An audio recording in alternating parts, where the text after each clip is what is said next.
Christ was not even written about until hundreds of years after his death. And when he was first mentioned, he was mentioned by the Romans as Christus, which does not translate into the Son of God. It translates into the Anointed One. So they could just have been referring to him as a knowledgeable, wise prophet with good teaching. Well, if that professor who says that is employed by a state university, that's embarrassing. Why?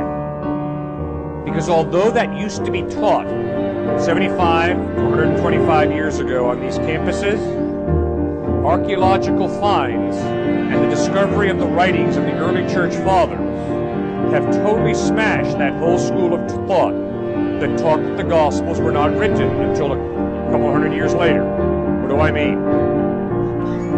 In 95 AD, Clement, Bishop of Rome, wrote letters in which he quoted Matthew, Mark, and Luke.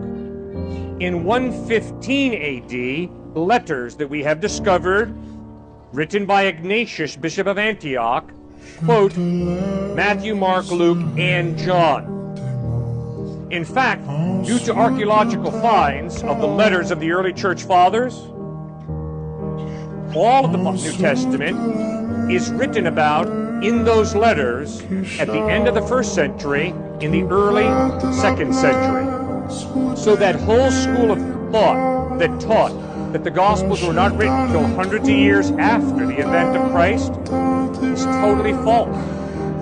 Not only that, sir, but we discovered the John Rylands manuscript, which is a fragment of the Gospel of John. It's located in the John Rylands Museum in Manchester, England.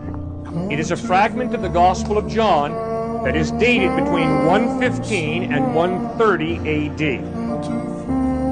So I'm sorry, if you have a professor on this campus who's teaching that the Gospels were not written for hundreds of years after Christ, that is an embarrassment to this fine university.